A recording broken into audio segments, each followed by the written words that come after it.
जय हिंद दोस्तों, कैसे हो आप सभी। आशा करता हूँ कि अच्छे होंगे। मैं संजय आप सभी का आपके YouTube चैनल पर स्वागत करता हूँ। तो दोस्तों, आज आपके लिए बहुत खुशी की बात है। आज मैंने क्या किया है, टॉप 2000 क्वेश्चन की सीरीज़ एक स्टार्ट की है। इस टॉप 2000 क्वेश्चन की सीरीज़ में हम क्या करने वाले हैं, जो आपका जीके वाला पोर्शन और जो जीएस वाला पोर्शन है, इन दोनों पोर्शन को मिला के हम क्या करने वाले हैं, 2000 क्वेश्चन करने वाले हैं। ये जो 2000 क्वेश्चन होंगे वो भारत में होने वाली सभी प्रतियोगी परीक्षाओं के लिए क्या होंगे, बहुत ही महत्वपूर्ण होंगे। और ये फुल मार्क्स क्लास इसका नाम रहेगा, मतलब फुल में से फुल मार्क्स लेके आने हैं जीके जीएस में, ठीक है।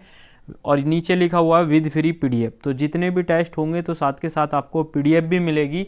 आपको बस करना क्या है, इस वीडियो को देखने के बाद आपको ये देखना है कि आपने कितने क्वेश्चन ठीक किए, कितने क्वेश्चन गलत किए। वीडियो के लास्ट में कमेंट बॉक्स में आपको जरूर टाइप करना है कि आपके कितने मार्क्स का आपका टेस्ट में इसमें स्कोर रहा। ये ऑफलाइन रिकॉर्डेड वीडियो रहेगी, डेली आपको क्लासेस मिलेगी। पार्ट 1 है। इसी प्रकार से हम डिफरेंट पार्ट में कितने करने वाले हैं, 2000 क्वेश्चन डिस्कस करने वाले हैं।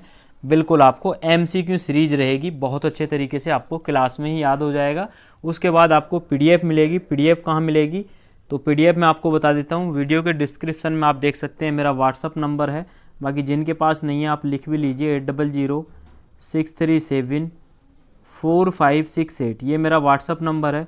इस पर आप हाई लिख के मैसेज करेंगे तो आप टेलीग्राम चैनल पे हमारे साथ जुड़ जाएंगे।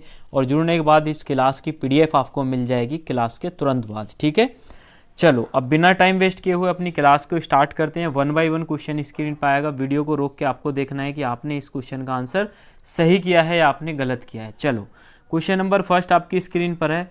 क्वेश्चन नंबर फर्स्ट क्या कह रहा है कि आर्द्र वायु में ध्वनि का वेग शुष्क वायु की तुलना में अधिक होता है। देखिए, आपको एक बात पता लगी कि जो आर्द्र वायु होती है, आर्द्र वायु में ध्वनि का जो वेग होता है वो शुष्क वायु की तुलना में क्या होता है, अधिक होता है।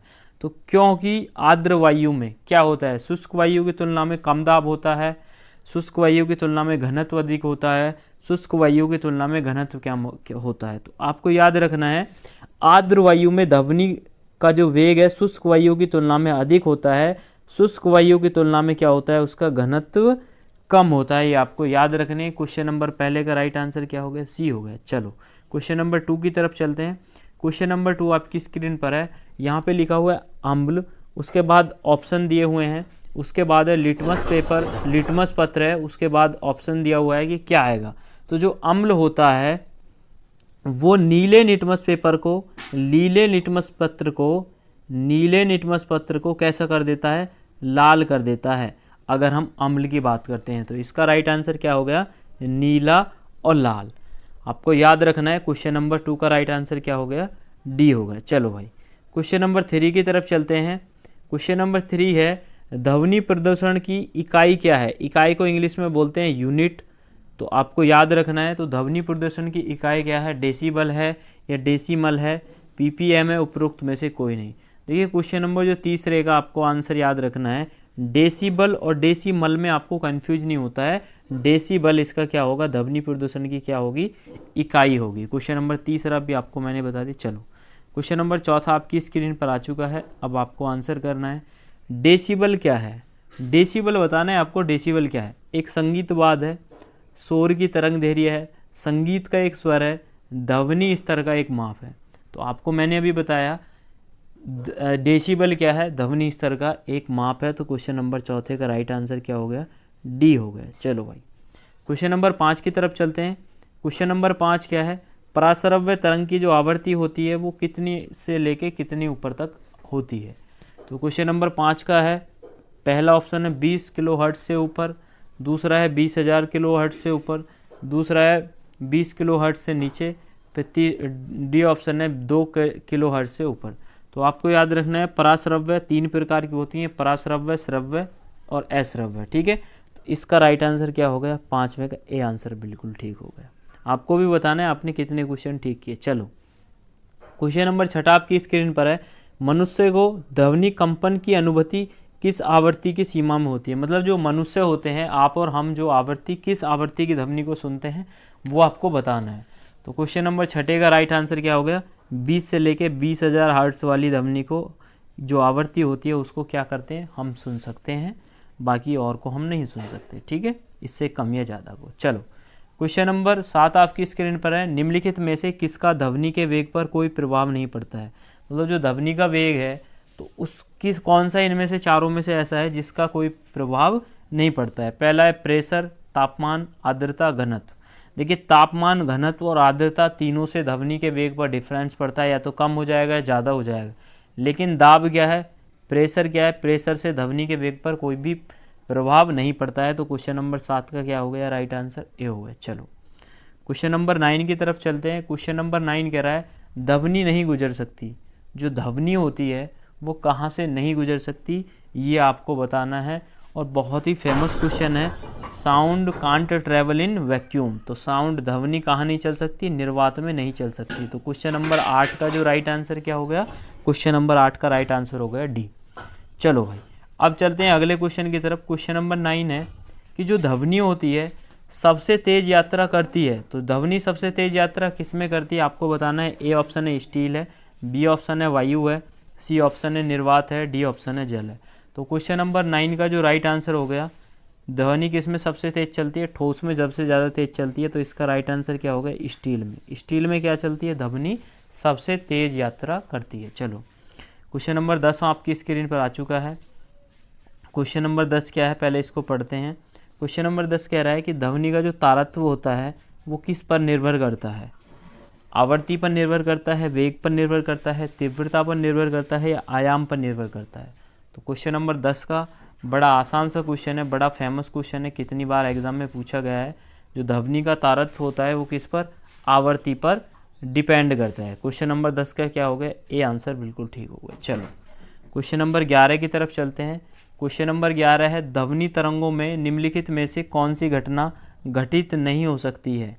ध्वनि तरंगों में मतलब इनमें से 3 ऐसी घटना है जो उसमें मतलब घटित हो सकती हैं, लेकिन एक घटना ऐसी है जो उसमें घटित नहीं हो सकती है। अब वही आपको आंसर करना है। पहला आंसर है व्यतिकरण, बी है विवर्तन, डी ऑप्शन, सी ऑप्शन है अपवर्तन, डी ऑप्शन है ध्रुवण। तो क्वेश्चन नंबर 11 का जो राइट आंसर है वो हो गया ध्रुवण।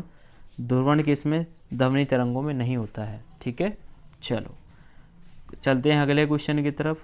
क्वेश्चन नंबर 12 आपकी स्क्रीन पर आ चुका है। क्वेश्चन नंबर 12 क्या है, ध्वनि तरंगों को ध्रुवित नहीं किया जा सकता क्योंकि, मतलब जो ध्वनि तरंगे हैं इनको ध्रुवित नहीं किया जा सकता है, वो क्यों नहीं किया जा सकता है। क्वेश्चन नंबर 12 का आपको राइट आंसर करना है। और क्वेश्चन नंबर 12 का राइट आंसर हो गया क्योंकि ये एक अनुदैर्ध्य तरंगे हैं, ये एक लॉन्गिट्यूडल वेव है। ठीक है, चलो क्वेश्चन नंबर 13 आपकी स्क्रीन पर आ चुका है। ये भाई 2000 क्वेश्चन की सीरीज़ है। जो भी आपको सुझाव देना है, आपको क्लास कैसी लग रही है, आपको वीडियो के लास्ट में ज़रूर कमेंट करके बताना है वीडियो कैसी लगी है आपको, और जो भी आपका सुझाव हो आप ज़रूर दें। ठीक है, पिच जिसको तारत्व बोलते हैं, कंपन जिस पर निर्भर करता है, किस पर निर्भर करता है। तो अभी मैंने ये प्रीवियस क्वेश्चन में बताया है किस पर निर्भर करता है, आवृत्ति पर निर्भर करता है। तो क्वेश्चन नंबर 13 का जो राइट आंसर क्या हो गया, आवृत्ति हो गया। चलो भाई क्वेश्चन नंबर 14 क्या है, गैस में ध्वनि का वेग निर्भर करता है। जो गैस में ध्वनि का वेग किस पर निर्भर करता है वो आपको बताना है। केवल तरंग दैर्ध्य पर, गैस के घनत्व और प्रत्यवस्था पर, तीव्रता पर, आयाम तथा आवृत्ति पर। तो आपको याद रखना है गैस में जो ध्वनि का वेग निर्भर करता है वो गैस के घनत्व और प्रत्यवस्था पर निर्भर करता है। ठीक है, चलो भाई क्वेश्चन नंबर 15 की तरफ चलते हैं। क्वेश्चन नंबर 15 है श्रव्य ध्वनि की तरंग दैर्ध्य से अधिक तरंग दैर्ध्य वाली ध्वनि तरंगों को क्या कहते हैं। जो श्रव्य ध्वनि तरंगें होती हैं उनसे जब अधिक तरंग दैर्ध्य हो जाएगी तो उसको क्या कहेंगे। तो क्वेश्चन नंबर 15 का जो राइट आंसर है वो है अपश्रव्य ध्वनि तरंगें। ठीक है, चलो चलिए तो क्वेश्चन नंबर हमारा 16 आ चुका है आपकी स्क्रीन पर। क्वेश्चन नंबर 16 क्या कह रहा है, क्वेश्चन नंबर 16 कह रहा है यदि ध्वनि वायु से जल में संचार करती है तो कौन सी मात्रा परिवर्तित नहीं होती है। मतलब अगर ध्वनि को जल मतलब वायु से मतलब एयर से अगर जल में संचार करती है, मतलब जल में चलती है, तो निम्न में से कौन सी मात्रा परिवर्तित नहीं होती है। तो आपको याद रखना है क्वेश्चन नंबर 16 का जो राइट आंसर है वो है बी, मतलब आवृत्ति उसकी चेंज नहीं करती है। वेग, तरंग दैर्ध्य और आयाम तीनों उसके चेंज हो जाएंगे, तो आवृत्ति उसकी क्या होगी, चेंज नहीं होगी। चलो क्वेश्चन नंबर 17 की तरफ चलते हैं। सोनोग्राफी प्रयुक्त तरंगे हैं, मतलब सोनोग्राफी जो प्रयुक्त तरंगे हैं ये कैसी हैं, सूक्ष्म तरंगे हैं, अवरक्त तरंगे हैं, ध्वनि तरंगे हैं, प्राश्रव्य तरंगे हैं। तो क्वेश्चन नंबर 17 का जो राइट आंसर है वो क्या हो गया, डी आंसर बिल्कुल ठीक है, पराश्रव्य तरंगे हैं। चलो क्वेश्चन नंबर 18 की तरफ चलते हैं। क्वेश्चन नंबर 18 कह रहा है कि प्रतिध्वनि उत्पन्न होती है, जो प्रतिध्वनि होती है जिसको इको आप इंग्लिश में बोलते हैं, वो उत्पन्न होती है ध्वनि के परावर्तन के कारण, ध्वनि के अपवर्तन के कारण, अनुनाद के कारण, इनमें से कोई नहीं। तो क्वेश्चन नंबर 18 का राइट आंसर क्या हो जाएगा, ध्वनि के परावर्तन के कारण क्या होता है, आपको प्रतिध्वनि उत्पन्न होती है। क्योंकि ध्वनि जब होती है टकराने के बाद वापस होती है, परावर्तन क्या होता है, टकराकर वापस प्रकाश का उसी माध्यम में आ जाना, उसको प्रकाश का परावर्तन बोलते हैं। और ध्वनि का परावर्तन क्या होगा कि ध्वनि जब टकरा के वापस आ जाएगी तो उसी को क्या बोलेंगे, ध्वनि के परावर्तन के कारण ही आपको इको या प्रतिध्वनि सुनाई देती है। चलो क्वेश्चन नंबर 19 आपकी स्क्रीन पर है।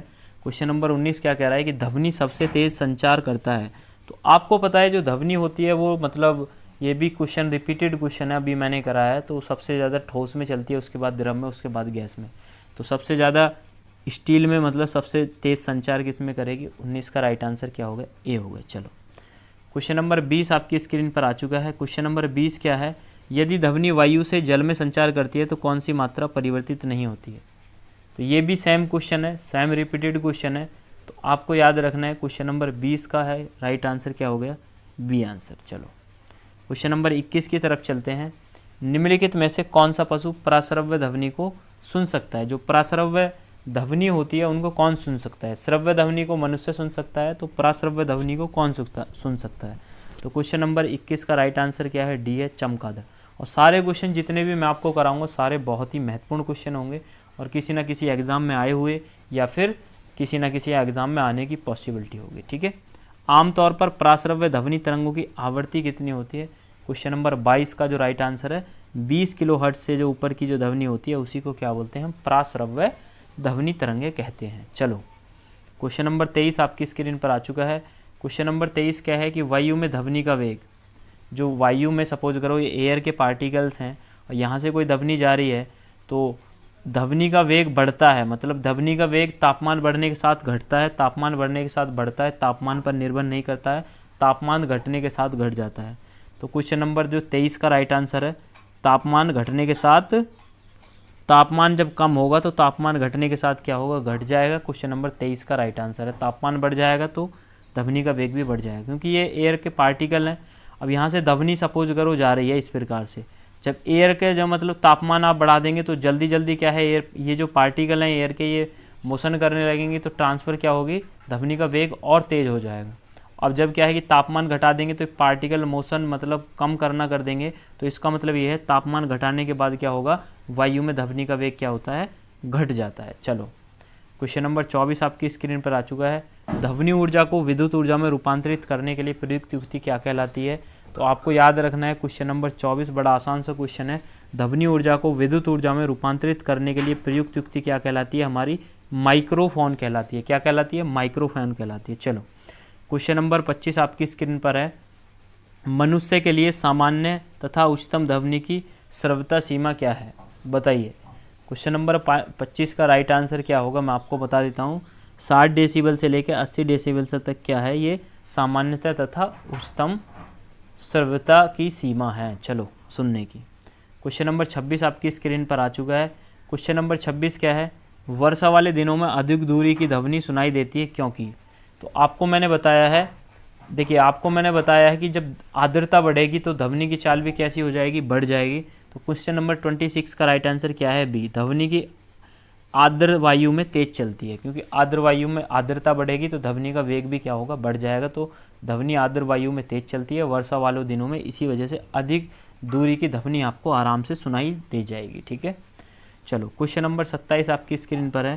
क्वेश्चन नंबर 27 कह रहा है कि रेलवे प्लेटफॉर्म पर खड़े व्यक्ति को पहुंचने और प्रस्थान करने वाली ट्रेन की सीटी सुनाई देगी। चलो बताइए, क्वेश्चन नंबर 27 आपकी स्क्रीन पर है।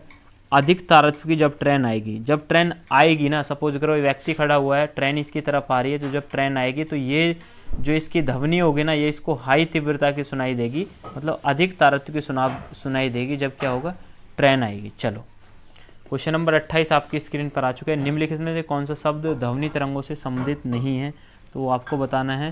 क्वेश्चन नंबर 28 हर्ट्ज, बिल्कुल भाई ध्वनि से रिलेटेड है, डेसिबल भी, मैक नंबर भी। लेकिन कैंडेला क्या है, ध्वनि तरंगों से संबंधित नहीं है।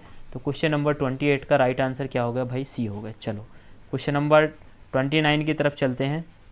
ध्वनि ऊर्जा को विद्युत ऊर्जा में बदलने का रूपांतरण किसके द्वारा किया जाता है? तो क्वेश्चन नंबर 29 फिर से रिपीट हो रहा है, माइक्रोफोन के द्वारा क्या किया जाता है, रूपांतरण किया जाता है। चलो बड़ा आसान से क्वेश्चन है सारे, और सारे आपको क्लास में याद भी हो गए होंगे, और आशा करता हूँ इसी प्रकार से मैं आपको याद करा दूंगा क्लास में। पीडीएफ के लिए आप टेंशन ना लें, डिस्क्रिप्शन बॉक्स में आपको नंबर लिखा हुआ है, नंबर आपकी स्क्रीन पर भी मैंने लिख दिया है।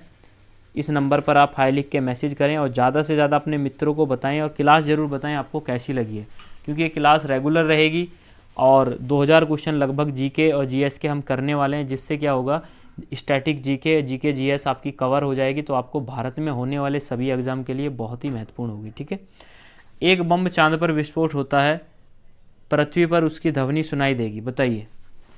बताइए एक बम चांद पर विस्फोट होता है तो पृथ्वी पर उसकी ध्वनि सुनाई देगी? नहीं देगी भाई, क्योंकि भाई वहाँ क्या है, वैक्यूम है, तो वैक्यूम में ध्वनि चल नहीं सकती, तो विस्फोट की ध्वनि सुनाई नहीं देगी, पृथ्वी पर उसको सुनाई ही नहीं देगी। ये बात समझ में आई आपको?